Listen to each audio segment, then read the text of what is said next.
अब बहुत सारे बच्चे यहाँ गलती कर जाते हैं, मास ऑफ सॉल्यूशन 90 लिख देंगे। नहीं, हमने वाटर में मिलाया है, पर ये नहीं बोला 100 ml वाटर में मिलाया, बोला वाटर में मिलाया है। फॉर्म मतलब बनाने के लिए, क्या बनाना है, स्प्रे बनाना है। लिखा है vinegar used as a food preservative and additive contains 5% volume by volume acetic acid. Hello बच्चों, कैसे हैं आप सभी लोग। मैं हूं अभिजीत, आपका साइंस टीचर। और जैसा कि हम लोगों ने आपसे प्रॉमिस किया हुआ था कि हम लोग कंप्लीट एनसीईआरटी का सॉल्यूशन आपको इसी यूट्यूब चैनल पर बिल्कुल फ्री करवाने वाले हैं, तो वो हम लोग स्टार्ट कर चुके हैं।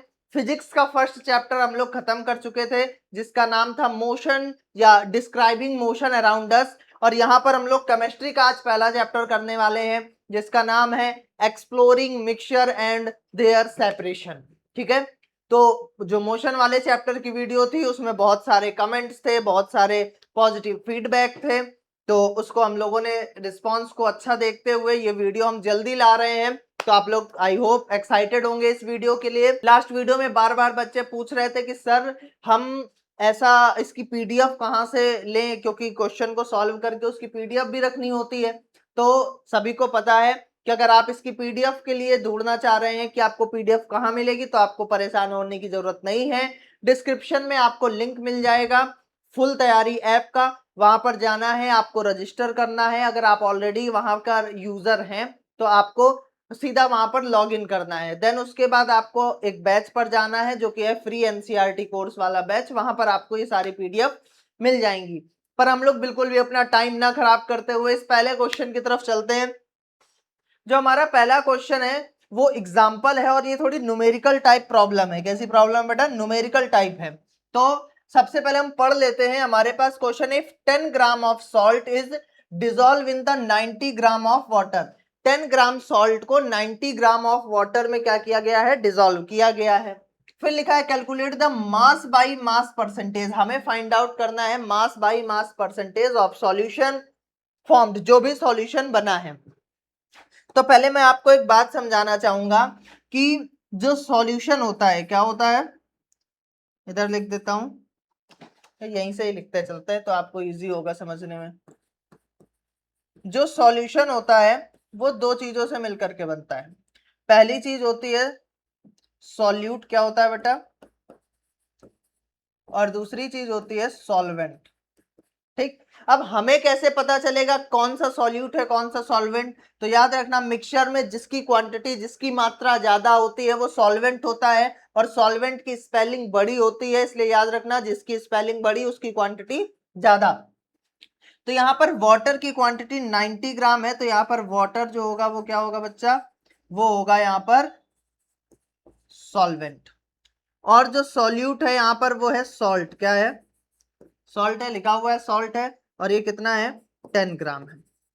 ठीक, तो आपको सॉल्यूट और सॉल्वेंट पता होना चाहिए। जब एक सॉल्यूट और सॉल्वेंट मिलते हैं तब जाकर के मिक्सचर बनता है। अब उसके बाद ये हमारी न्यूमेरिकल टाइप प्रॉब्लम है, तो इसको हम सबसे पहले जो कि हमारे पास क्वेश्चन में गिवन है वो लिख लेते हैं। हमारे पास गिवन है मास ऑफ द सॉल्ट। क्या गिवन है, मास ऑफ सॉल्ट। सॉल्ट हमारे पास यहाँ है सॉल्यूट, क्योंकि उसकी क्वांटिटी कम है। कितना है बेटा, 10 ग्राम। फिर हम लिख लेते हैं मास ऑफ वाटर या सॉल्वेंट।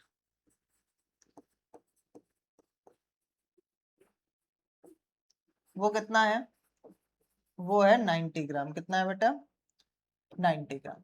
अब ध्यान से समझो, हमको निकालना है मास बाई मास परसेंटेज। क्या निकालना है, मास बाई मास परसेंटेज। तो मास बाई मास परसेंटेज का जो फॉर्मूला होता है, मास बाई मास परसेंटेज का जो फॉर्मूला होता है वो बिल्कुल सिंपल सा फॉर्मूला होता है। वो होता है बेटा mass of solute upon mass of solvent, नहीं solution, mass of solution multiply by 100। Percentage में निकालने के लिए 100 से मल्टीप्लाई करते ही हैं। तो हमें यहां पर पता है मास ऑफ सॉल्यूट कितना है भाई साहब, 10 ग्राम है। मास ऑफ सॉल्यूशन कितना है। अब बहुत सारे बच्चे यहाँ गलती कर जाते हैं, मास ऑफ सॉल्यूशन 90 लिख देंगे। नहीं, मैंने बताया सॉल्यूशन जो है वो सॉल्यूट और सॉल्वेंट से मिलकर के बनता है, यानी ये 10 ग्राम प्लस ये 90 ग्राम मिल करके जो पूरा सॉल्यूशन बनाएंगे वो बनाएंगे 100 ग्राम का। क्या होगा, जो सॉल्यूशन होगा बेटा वो कितने ग्राम का होगा, 100 ग्राम का। तो यहां लिखेंगे हम लोग 100 मल्टीप्लाई बाई 100, 100 से 100 कट हो गया, ये हमारे पास कितना आ गया 10% मास बाई मास परसेंटेज है ये। ठीक है, यहां लिख लेते हैं मास by mass percentage.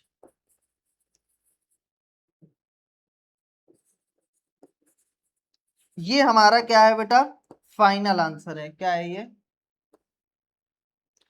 Final answer है।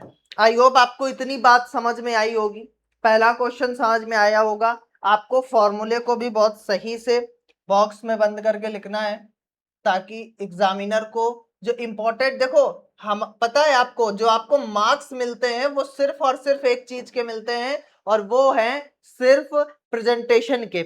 आपको आता कितना है उसका कोई मैटर नहीं है, कोई फर्क नहीं पड़ता। आप सोचो आपको बहुत कुछ आता हो बट आप पेपर में जाओ और लिख करके मत आओ, तो क्या मार्क्स मिलेंगे, नहीं मिलेंगे। तो हमें लिखने के मार्क्स मिलते हैं, यानी लिखने के मार्क्स मिलेंगे, प्रेजेंटेशन के मार्क्स मिलेंगे। तो हमारा कॉन्सेप्ट क्लियर होने के साथ साथ ये भी पता होना चाहिए कि हमें क्या लिखना है, कैसे लिखना है, कैसे पेपर में प्रेजेंट करना है, ताकि एग्जामिनर को वो एक बार में जितनी इजी तरह से समझ आ जाएगा उतने अच्छे वो मार्क्स दे करके आगे बढ़ जाएगा। उसे थोड़ी सी भी खोज पौच दिखी तो वो फिर समझने की कोशिश करेगा, फिर कई चीजें सही भी होती हैं उसे नहीं समझ आती तो वो काट करके आगे चला जाता है। तो आपको ध्यान रखना है कि हमें प्रेजेंटेशन पर फोकस करना है। हम इस बार 9th में है, अगली बार 10th में जाएंगे तो हम बोर्ड्स पर्सपेक्टिव के हिसाब से भी चलने वाले हैं। ठीक है, ताकि हमारा 10th बोर्ड एग्जाम अच्छा हो, यानी जब हम 10th में जाएं तो हमारी बहुत सारी चीजें पहले से प्रिपेयर हो, ताकि आपको कॉन्फिडेंस रहे।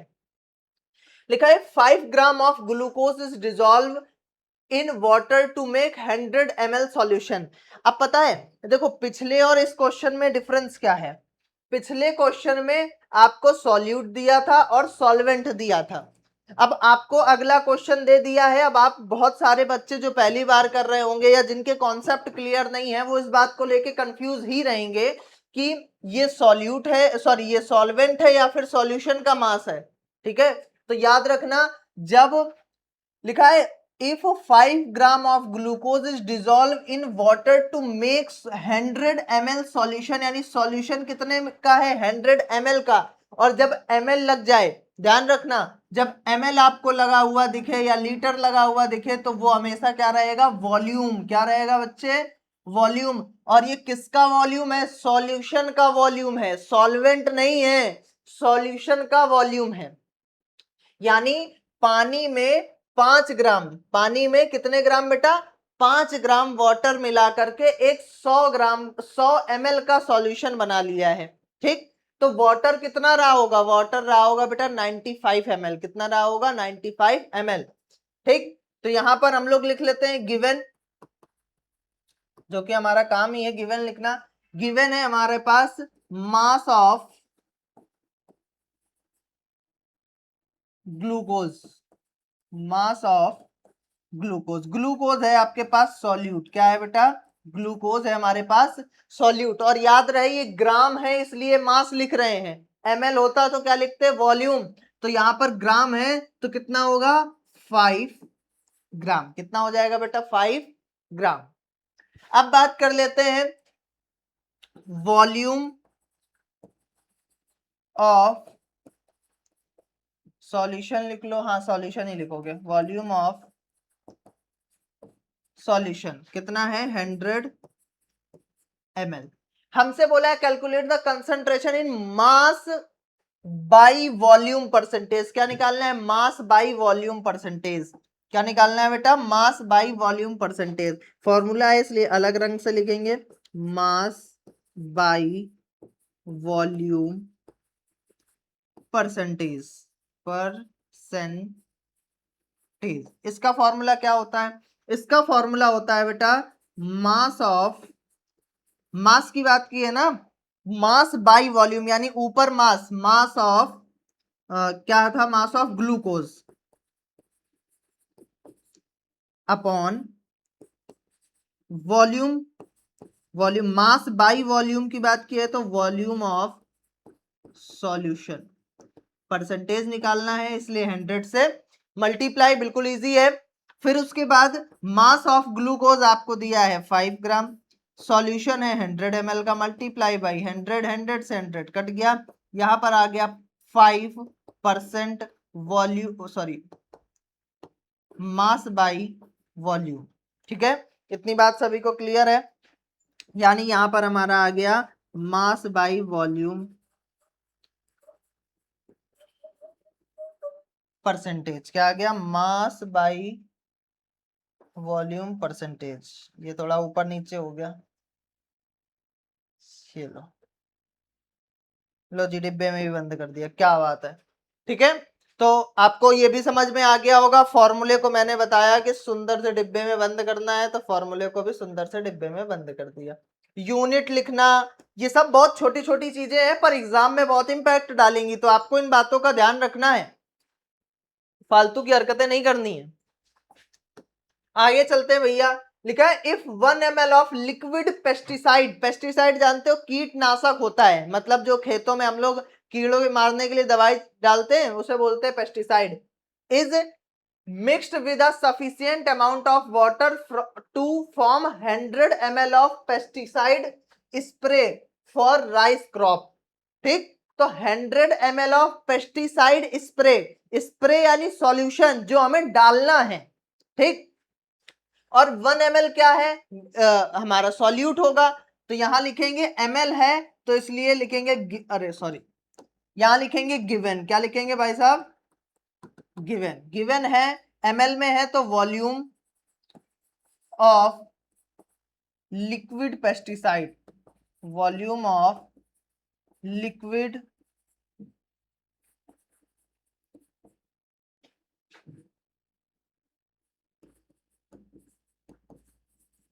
पेस्टिसाइड कितना है हमारे पास 1 ml। देन हमसे बोला है सॉल्यूशन हमारा कितना है, तो यहां लिखेंगे वॉल्यूम ऑफ सॉल्यूशन। देखो एक बात ध्यान रखो, हमने वाटर में मिलाया है पर ये नहीं बोला 100 ml वाटर में मिलाया, बोला वाटर में मिलाया है फॉर्म मतलब बनाने के लिए, क्या बनाना है, स्प्रे बनाना है पेस्टिसाइड का 100 ml, तो 100 ml क्या रहा होगा, सॉल्यूशन रहा होगा टोटल। ठीक है, तो 100 ml। देन हमसे बोला है calculate the volume by volume percentage, क्या निकालना है हमें, हमें निकालना है मेरे लाल volume by volume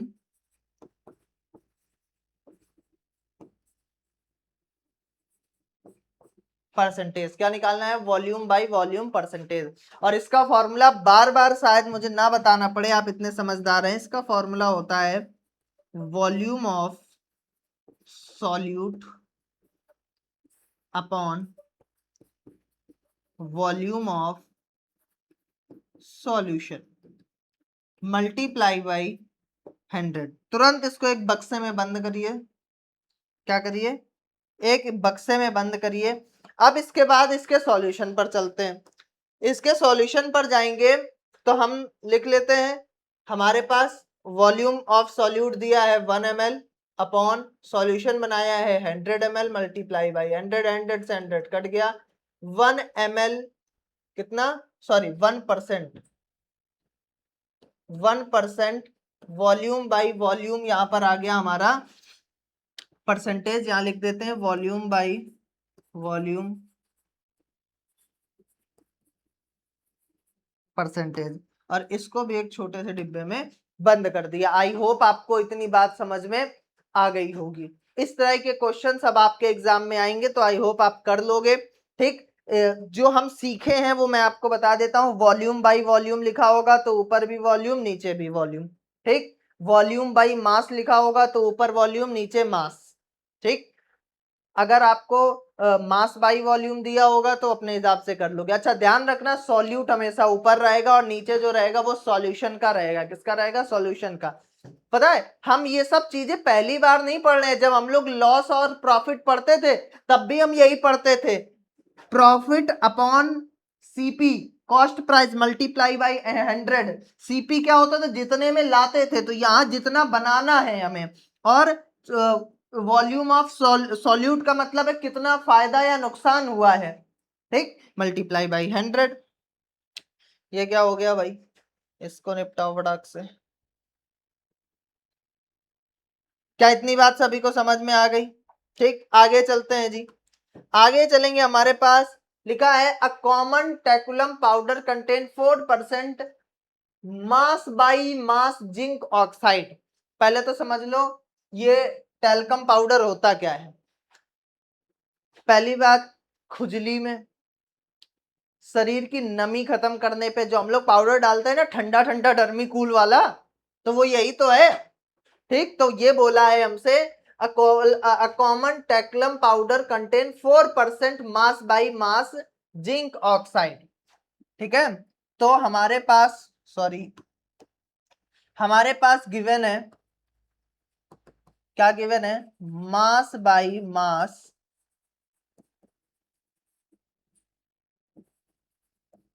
percentage of zinc oxide यानी ZnO। जिंक ऑक्साइड मतलब ZnO। क्या दिया है हमें? 4%। कितना दिया है? 4%। विच एक्ट्स एट एंटीसेप्टिक, इसका काम है एंटीसेप्टिक मतलब बैक्टीरिया खत्म करने का। How much zinc oxide is present in 300 gram of talcum powder. हमें बोला है कि 300 ग्राम जो है, 300 ग्राम, ग्राम है तो पक्की बात है क्या होगा? मास, मास ऑफ सॉल्यूशन दिया है हमें। क्या दिया है? मास ऑफ सॉल्यूशन कितना दिया है? 300 ग्राम। अब देखो हमसे पूछा है कि, अब बहुत सारे बच्चों के दिमाग में आ रहा होगा सर आपको कैसे पता चला ये सॉल्यूशन है, सॉल्वेंट भी तो हो सकता है। तो थोड़ा सा अगर आप मन से सोचो, लिखा हाउ मच, कितना, जिंक ऑक्साइड प्रेजेंट, यानी किसी एक चीज में कुछ जिंक ऑक्साइड है तो इसका मतलब कुछ और भी रहा होगा। मैं कहूं अगर कि बताओ 1 लीटर दूध में, 1 लीटर दूध में या 1000 ml दूध में मुझे ये बताओ कितने ml प्रोटीन है, तो इसका मतलब कि उसमें प्रोटीन के अलावा भी कुछ होगा, सिर्फ प्रोटीन नहीं है। नहीं तो 100% 1000 ml ही प्रोटीन हो जाता, तो कुछ और भी है, कुछ और भी है, इसका मतलब वो कई चीजों का मिक्सचर है, और मिक्सचर है इसका मतलब सॉल्यूशन रहा होगा। इसलिए मैंने ये लेट किया, क्या है ये, लेट नहीं किया, सॉरी, लिख लिया solution.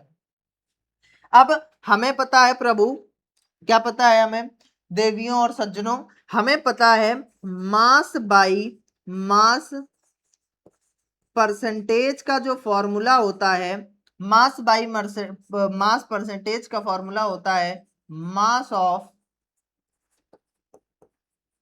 Solute upon mass of solution multiply by 100। अब mass of mass by mass percentage कितना दिया है? 4।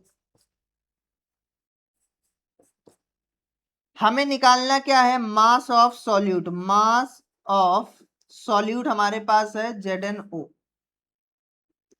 अपॉन मास ऑफ सॉल्यूशन है 300 ग्राम मल्टीप्लाई बाई, ये 3 जीरो से 3 जीरो खत्म हो गए, ये इधर मल्टीप्लाई में इसके साथ आ जाएगा। तो हमारा फाइनल आंसर हमारे पास आ गया है। क्या आया है हमारा final answer? Mass of ZnO जो आया है हमारे पास वो आया है कितना? 12 ग्राम। आई होप आपको इतनी बात क्लियर होगी। क्या सभी को इतनी बात क्लियर है? बिल्कुल इजी इजी क्वेश्चंस हैं अभी तो, ठीक। फिर हम लोग आगे चलेंगे। लो थोड़ा सा हिलता जुलता क्वेश्चन लिखा है, your mother gives you a bottle, आपकी मम्मी ने एक बोतल दिया, ऑफ ऑरेंज जूस किसका? ऑरेंज जूस का। Concentrate to mix water and serve to your visiting friends, यानी उसमें पानी मिलाओ और अपने आए हुए दोस्तों को सर्व कर दो, यानी ओरिजिनल नहीं पिलाना है, मिलावटी पिलाना है। She ask you to mix 2 tablespoon of concentrate with water in glass tumbler. ठीक, फिर से समझ लो, लिखा है सी मतलब माता जी ने कहा, सी मतलब यहां माता जी की बात हो रही। She ask you to mix 2 tablespoon of the concentrate with water in glass tumbler, 2 tablespoon मिलाना है। If each tablespoon measure 15 ml, you make 150 ml juice per person, हर पर्सन के लिए 150 ml का juice बनाना है। तो पहले तो देख लो, गिवन लिख लो, एक बंदे को हमें देना है 150 ml का जूस, यानी ml है यानी वॉल्यूम, वॉल्यूम ऑफ सॉल्यूशन। भाई अगर जूस दोगे तो जूस में पानी भी है और ऑरेंज वाला भी है, ठीक, तो वो कितना हो गया? 150 ml जूस जो है देना है। अच्छा, बोल रहा है मम्मी ने कहा है कि एक में 2 टेबल स्पून डालने, कितने? 2 टेबल स्पून डालने, और 1 टेबल स्पून में 15 ml है, तो 2 टेबल स्पून डालने हैं। इसका मतलब क्या होगा? इसका मतलब होगा वॉल्यूम ऑफ सॉल्यूट कितना होगा? 15 ml जो है वो 1 टेबल स्पून है, 2 में डालोगे तो भाई साहब 30 ml हो जाएगा। कितना हो जाएगा? 30 ml। फिर लिखा है what is the percent volume by volume of orange juice concentrate in mixture you prepared, जो आपने मिक्सचर बनाया है उसमें वॉल्यूम बाय वॉल्यूम परसेंटेज निकालना है। ठीक, तो हमें पता है, वैसे तो हमें सभी पता है, वॉल्यूम बाय वॉल्यूम परसेंटेज का जो फॉर्मूला होगा वो होगा volume of solute upon volume of solvent solution multiply by 100। ठीक, अब इसको देखो आगे लिखेंगे, आगे कैसे लिखेंगे? सबसे पहले हम लोग को लिखना है वॉल्यूम ऑफ सॉल्यूट, तो वॉल्यूम ऑफ सॉल्यूट कितना है? 30 ml upon volume of solution कितना है? 150 ml इंटू 100। एक जीरो से ये एक जीरो कट गया, 15 टूजा होता है 30, तो आंसर जो आएगा हमारा वो आएगा 20%। और हमारा क्या है? वॉल्यूम बाई वॉल्यूम परसेंटेज है, ये क्या है? Volume by volume percentage. तो हमारा आंसर क्या हो गया? 20% वॉल्यूम बाई वॉल्यूम। इधर देखो, अब जो है, अब तुम्हारे साथ ऐसे गेम होगा, अब थोड़ा सा ये हल्का सा दाएं बाएं वाला क्वेश्चन है।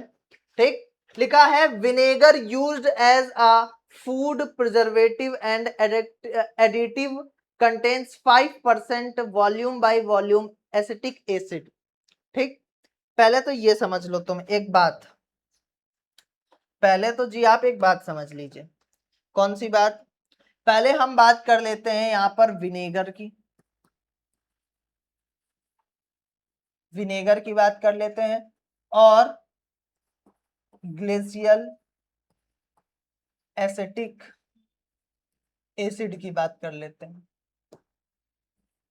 ठीक, अच्छा एक बात ध्यान रखना, जो विनेगर है वो मिक्सचर है किसका? एसिटिक एसिड कह दो या ग्लेशियल एसिटिक, शॉर्ट फॉर्म में लिख रहा हूं, समझ जाना, एसिटिक एसिड का और वाटर का। यानी विनेगर कैसे बनता है? विनेगर, विनेगर जानते हो ना, चाउमीन में जो विनेगर पड़ता है देखा होगा सबने, तो उसमें ग्लेसिकल का मतलब समझ लो, अभी बताते हैं। ग्लेसिकल एसिटिक एसिड और वाटर होता है, और ग्लेसिकल एसिड का मतलब है pure acetic acid without water, pure acetic acid without water, यानी बिल्कुल भी इसमें पानी नहीं होता है। ठीक, तो यहां पर हमसे बोला है कि vinegar is used food preservative and additive contain 5% volume of acetic acid, यानी किसी सॉल्यूशन में 5% एसिटिक एसिड है, उसमें कितना है 5%। Glacial acid is a liquid 100% acetic acid, और जो ग्लाइसिकल होता है वो प्योर एसिटिक एसिड का मतलब ही मैंने यही तो मतलब हुआ 100% एसिटिक एसिड, यही मतलब हुआ प्योर का मतलब। फिर if you want to make vinegar, अगर मान लो तुम्हें विनेगर बनाना है फ्रॉम ग्लाइसिकल एसिड से, कैसे, इस ग्लाइसिकल एसिटिक एसिड का यूज करके, तो हाउ वुड यू प्रोसीड, तो तुम कैसे प्रोसीड करोगे। ठीक, तो अब हमें नहीं पता हमें कितना बनाना है ना, हमें ये तो पता होना चाहिए कि कितना बनाना है विनेगर, 100 ml 200 ml 1000 ml, तो हमें लेट कर लेते हैं, जब हमें क्वेश्चन में ये चीज नहीं दी है तो हम लेट कर लेते हैं। For example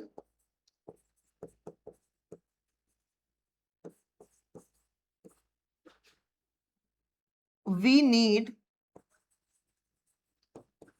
100 ml of vinegar, हमें क्या बनाना है 100 ml ऑफ विनेगर, ठीक है। अब हमें पता है 100 ml विनेगर बनाने के लिए तो मास ऑफ सॉल्यूशन हमें पता चल जाएगा, मास ऑफ, या इसको मैं ना दूसरे कलर से लिखूंगा तो इजी होगा आपको समझने में, यहां लिख देता हूं, मास नहीं सॉरी, वॉल्यूम ऑफ सॉल्यूशन। आपको पता चल गया कि 100 ml बनाना है, आपको कितना बनाना है बेटा 100 ml विनेगर बनाना है। फिर उसके बाद यहां पर हमें पता है, क्या पता है कि जितना भी आप विनेगर बनाओ उसमें 5% एसिटिक एसिड होना चाहिए, तभी जाकर के विनेगर बनेगा, ठीक है। तो यहां हम लिख लेते हैं कि volume by volume percentage of acetic acid, वो कितना दिया है हमें, वो दिया है भाई साहब 5%, कितना दिया है 5%। अब लगाते हैं भाई साहब एक सुंदर सा फॉर्मूला, जो कि हमें पता है फॉर्मूला क्या होता है, वॉल्यूम बाय वॉल्यूम परसेंटेज का जो फॉर्मूला होता है वो होता है हमारे पास volume of solute upon volume of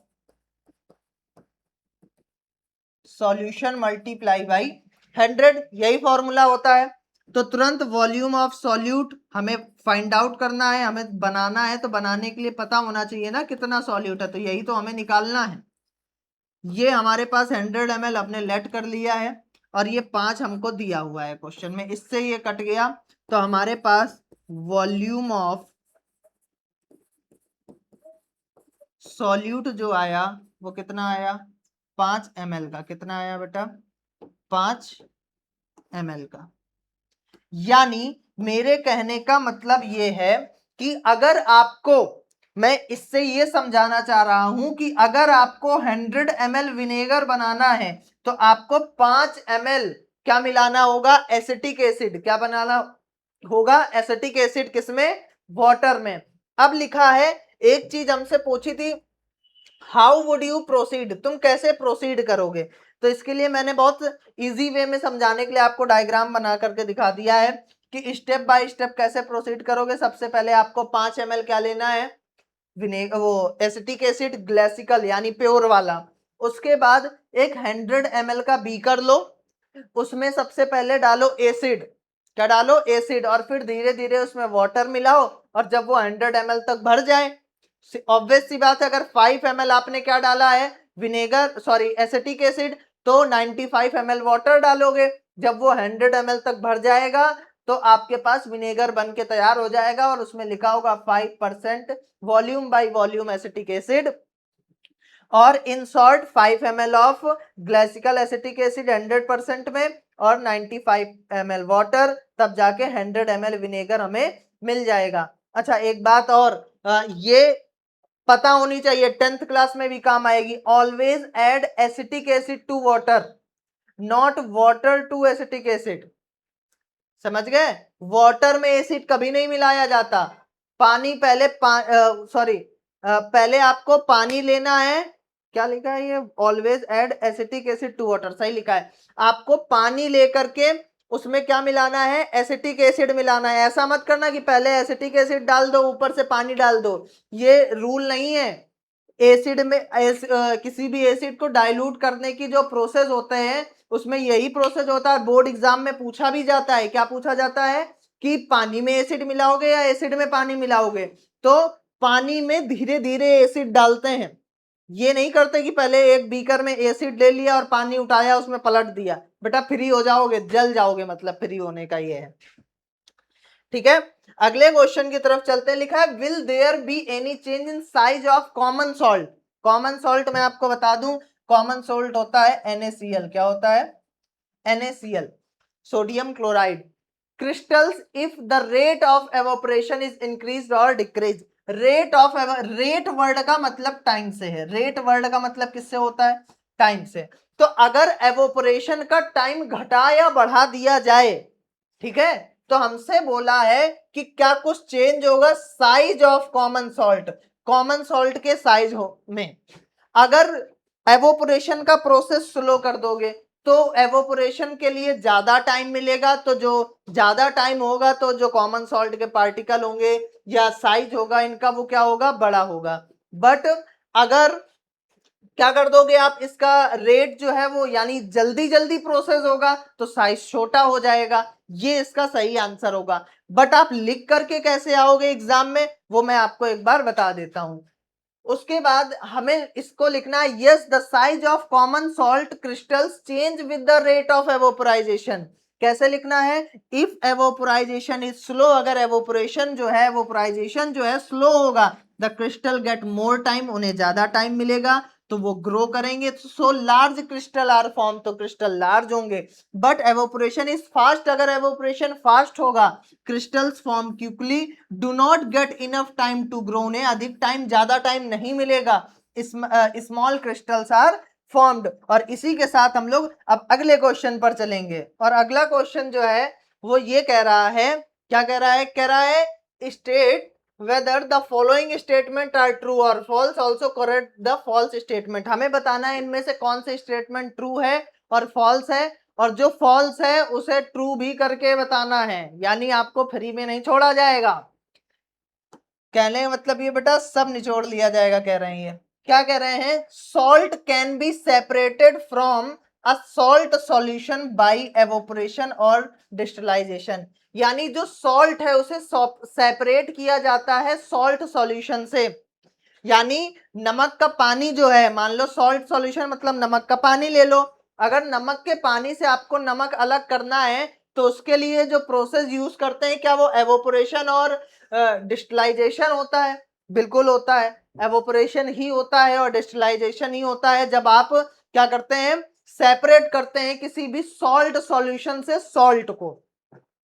ठीक है, इसमें एक बहुत सिंपल सा एग्जांपल है कि नमक का पानी और वाटर रखा हो, पानी को धूप पर रख दोगे तो वो एवोपरेट हो जाएगा और नमक नमक बच जाएगा।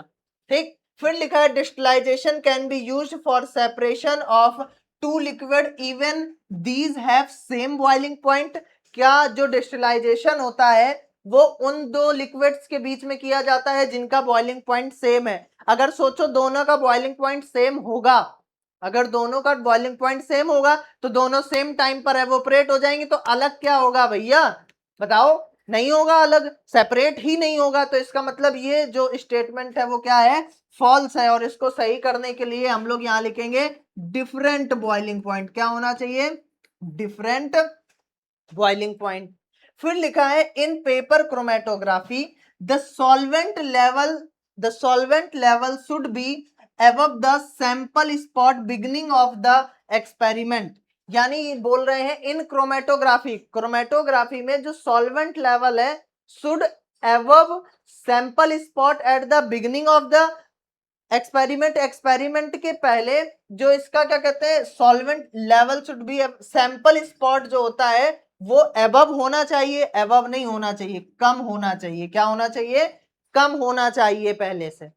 ठीक है, तो ये भी स्टेटमेंट गलत है और इसको सही करने के लिए एबव नहीं होना चाहिए। फिर लिखा है evaporation and crystallisation are the same process. क्या एवोपरेशन और क्रिस्टलाइजेशन सेम प्रोसेस हैं?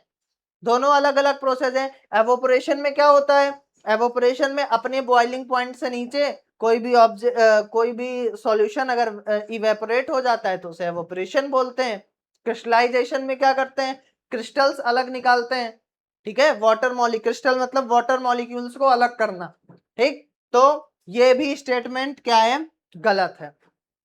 तो सेम सेम प्रोसेस की जगह डिफरेंट प्रोसेस लिख दोगे। तो आई होप आपको ये बात समझ में आ गई होगी। आगे चलते हैं। आगे हमारे पास एक बढ़िया सा क्वेश्चन है, लिखा है why do immiscible liquids from two separate layer in separating funnel। पहले तो ये समझ लो इमिसिबल जो लिक्विड्स होते हैं वो क्या होते हैं? ऐसे लिक्विड्स जिनकी डेंसिटीज अलग अलग होती हैं उन्हें इमिसिबल लिक्विड्स कहते हैं। जैसे पेट्रोल और पानी को मिला दो तो पेट्रोल अलग रहता है, पानी अलग रहता है। तेल और पानी को मिला लो तो तेल अलग रहता है, पानी अलग रहता है। तो दोनों की डेंसिटीज अलग होती हैं। तो ऐसे लिक्विड जिनकी डेंसिटी अलग होती है और एक दूसरे से मिक्स नहीं होते हैं, ऐसे लिक्विड को हम लोग क्या बोलते हैं भाई साहब? ऐसे लिक्विड को हम बोलते हैं इमिसिबल लिक्विड्स। ये बात समझ में आ गई। अब लिखा है कि why do immiscible liquid form two separate layer. क्यों सेपरेट लेयर बनाते हैं? क्योंकि इनकी जो मैंने बताया डेंसिटीज अलग होती हैं। जैसे ये ऑयल है, ऑयल जो होता है वो लेस डेंसर होता है कंपैरिजन टू वाटर। वाटर के कंपैरिजन में ये लेस डेंसर होता है और वाटर मोर डेंसर होता है। हैवियर लिक्विड होता है वाटर, इस वजह से वो नीचे है, और ऑयल जो है वो लाइटर लिक्विड होता है, इस वजह से वो ऊपर होता है। इसको सेपरेट करने के लिए यहाँ से टैप ओपन करो, ये धीरे धीरे वाटर नीचे हो जाएगा, और जैसे ही वाटर निकल जाए वैसे ही बंद कर दो, तो बंद करने पे क्या होगा? सिर्फ ऑयल ऑयल बच जाएगा। ठीक, कभी कभी आपने देखा होगा बारिश में हमारे घर में जो बाइक होती है उसकी टंकी में पानी चला जाता है पुरानी बाइकों में। तो फिर क्या करते हैं? पहले पेट्रोल बोतल में निकालते हैं, और निकालने के बाद क्या होता है? जो पेट्रोल है वो कहाँ हो जाता है? ऊपर आ जाता, सॉरी हाँ, पेट्रोल ऊपर आ जाता है, पानी नीचे बैठ जाता है। तो हम ऊपर से ही पेट्रोल डाल लेते हैं और पानी वाले को साइड कर देते हैं। इस तरह से किया, मतलब मैंने किया है। मेरे पास एक मेरे पापा की बाइक थी, 2013-14 की थी वो। तो अभी लास्ट ईयर ही मैंने उसे बेच दी मतलब। तो उसको मतलब वो खत्म ही हो गई थी, महिंद्रा सेंचुरो थी। तो ऐसी ही हो गई थी वो कि उसमें बारिश होता था तो उसमें टंकी में, सलेंसर में, गद्दी में, सब जगह पानी भर जाता था। तो फिर मुझे अलग करना पड़ता था। बारिश होती थी तो फिर मुझे उसे अंदर खड़ी करनी पड़ती थी, लेकिन जब तक पता चलता तब तक मामला सेट हो जाता था। ठीक, तो इनको अलग करने का मैंने प्रोसेस आपको बता दिया है, वो यहाँ पर लिखा है। डिफरेंट डेंसिटीज होती है, नो मिक्सिंग होती है, टू सेपरेट लेयर इसीलिए बनती हैं। अब इसको एग्जाम में कैसे लिख के आओगे? क्योंकि हमें तो लिखने के मार्क्स मिलते हैं, तो लिखेंगे immiscible liquids form two separate layer separating funnel because they do not mix each other. क्योंकि एक दूसरे से मिक्स नहीं होते हैं। They separate according to their densities, ये अपनी डेंसिटीज की वजह से अलग होते हैं। The heavier denser liquid settle bottom, जो हैवियर डेंसर होता है या मोर डेंसर होता है वो नीचे बैठ जाता है, और लाइटर वाला ऊपर चला जाता है। एग्जांपल ऑयल और वाटर का, जो कि मैंने आपको दिखा दिया है। आगे चलते हैं भैया। आगे चलेंगे तो हमारे पास अगला क्वेश्चन है, ये भी बढ़िया सुंदर सा है।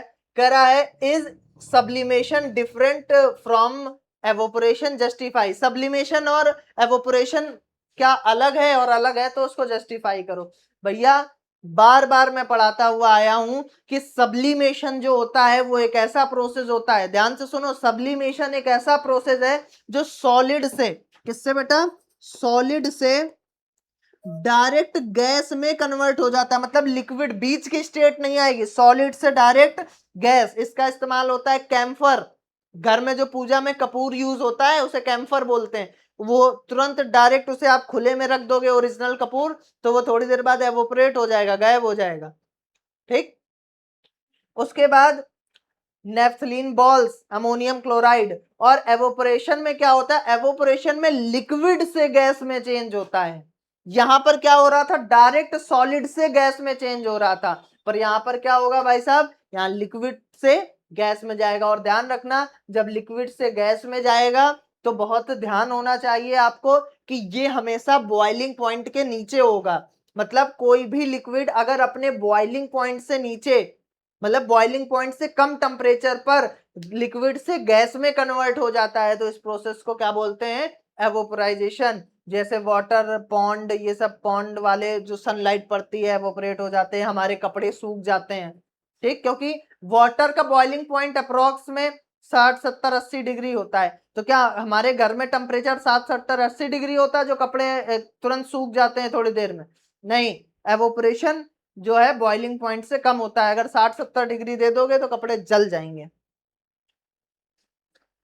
ठीक है। इसको लिखोगे कैसे, ऐसे लिखोगे, yes sublimation is the different from evaporation. फिर sublimation it is the process in which a solid change directly into vapour, direct solid से गैस में, बिकमिंग लिक्विड, यानी लिक्विड में नहीं कन्वर्ट होता, डायरेक्ट गैस में, ठीक। Example camphor, naphthalene balls. evaporation it is the process which liquid change into the vapor at temperature below the boiling point, boiling point से कम temperature पर। Exam पे एक क्वेश्चन और पूछ लेता है, what is the difference between evaporisation and boiling point. दोनों में ही, एवोपोराइजेशन और बॉइलिंग दोनों में ही क्या होता है कि लिक्विड से गैस में कन्वर्ट होता है। तो जब दोनों में ही लिक्विड से गैस में कन्वर्ट हो रहा है तो क्या डिफरेंस है, ये एग्जाम में पूछता है। तो सबसे बढ़िया डिफरेंस यही है कि एवोपोराइजेशन बॉइलिंग पॉइंट से कम टेम्परेचर पर होता है। लो भैया, अगला क्वेश्चन देखो। अगला क्वेश्चन लिखा है कि cloud are made up of tiny water droplets. जो क्लाउड्स होते हैं वो छोटे वाटर ड्रॉपलेट से बनते हैं, और ice crystals floating in the air, और जो आइस के क्रिस्टल होते हैं वो हवा में तैरते रहते बादल बनने के बाद। Based on your know about and why, बताओ अपने हिसाब से कि क्यों और कैसे होता है ये। तो सिंपल सा फंडा है कि आप जितना अर्थ से ऊपर जाओगे उतना हमारा टेम्परेचर क्या होता जाएगा, लो होता जाएगा, ठीक है। तो ऊपर जाके वाटर ड्रॉपलेट्स जो हैं वो आइस में कन्वर्ट हो जाती हैं। प्रोसेस क्या है कि सबसे पहले एवोपराइजेशन होता है, फिर राइजिंग ऊपर जाते हैं, ठंडा होते हैं, और संघनन मतलब कंडेंसेशन होता है, ठीक। पहले टेम्परेचर डाउन होगा, फिर कंडेंसेशन होगा, और छोटी छोटी बूंदे बर्फ के क्रिस्टल में बन जाती हैं। कैसे बन जाती, बर्फ के क्रिस्टल में, और वो बादल बनने लगती हैं। क्या बन जाती हैं, बादल। देखो, clouds are made up of tiny water droplets or ice crystal floating in the air because the water vapor in the atmosphere cool and condenses। वो, हाँ, कंडेंसेस, वाटर वेपर जो होते हैं एटमॉस्फेयर में वो कूल यानी ठंडे हो जाते हैं, और कंडेंसन हो जाते हैं यानी कंडेंसेशन हो जाता है। हाई एल्टीट्यूड पर टेम्परेचर जो होता है लो होता है, water vapour change into टिनी droplets and ice crystal, जो वाटर के वेपर होते हैं वो छोटी छोटी बूंदों में और क्रिस्टल्स में बदल जाते हैं आइस के। These tiny particles are very light, ये टिनी पार्टिकल बहुत ही हल्के होते हैं। So they remain suspended in air and form clouds, और वो हवा में लटक जाते हैं और क्या बनाते हैं, क्लाउड्स बनाते हैं, क्लाउड्स। एक क्वेश्चन और भी है, why do cities with a lot of smoke and dust air often look hazy। मतलब क्या होता है, ऐसी सिटीज जिसमें बहुत ज्यादा स्मोक और डस्ट होती है, जैसे दिल्ली जहां अभी हम लोग हैं, यहाँ बहुत ज्यादा डस्ट और क्या होता है, पॉल्यूशन होता है, ठीक। तो इस वजह से हमें हेजी मतलब धुंधला क्यों दिखाई देता है। तो देखो, हमने स्कैटरिंग ऑफ लाइट पढ़ी है, और स्कैटरिंग ऑफ लाइट में क्या होता है, स्कैटरिंग ऑफ लाइट होती है जब किसी डस्ट पार्टिकल, स्मोक पार्टिकल या छोटे पार्टिकल पर लाइट की रे पड़ती है, और पड़ने के बाद चारों दिशाओं में क्या हो जाती है, फैल जाती, स्कैटर हो जाती है, जिसकी वजह से हमें धुंधला दिखाई देता है। देखो देखो, व्हीकल से और इन सब से स्मोक पार्टिकल निकलते हैं। जो ये पार्टिकल होते हैं ये हवा में सस्पेंडेड यानी अटक जाते हैं क्योंकि हल्के होते हैं। व्हेन सनलाइट एंटर एटमॉस्फेयर, जब एटमॉस्फेयर से सनलाइट आती है और इन पार्टिकल में पड़ती है तो ये चारों दिशाओं में फैला देते हैं। लेस डायरेक्ट लाइट रीच अवर आइज, ज्यादातर लाइट हमारे आंखों पे नहीं आ पाती क्योंकि पहले ही फैल गई है। Reach, so city looks like hazy and unclear, हमें धुंधली दिखाई देती है। Distance building look like blurry, the sky appear dull, and everything seems covered in grey wheel. हमें मतलब सब कुछ धुंधला धुंधला, ग्रे कलर का व्हील मतलब क्या है कि सब कैसा दिखता है, हल्का सा ग्रे कलर का दिखता है क्योंकि धूल वैसी ही कुछ दिखती है, ठीक है। तो लेस पॉल्यूशन, जितना कम पॉल्यूशन होगा उतना ज्यादा स्कैटरिंग कम होगी, जिसकी वजह से क्लियर और हेल्दियर सिटीज होंगी, यानी सिटी कैसी होंगी, सुरक्षित हो जाएंगी।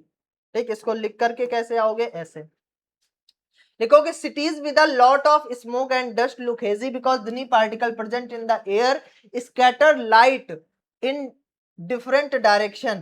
Smoke, dust, pollution remain suspended in the air. These particles scatter sunlight. वही सारी बात लिखी है जो बताया है.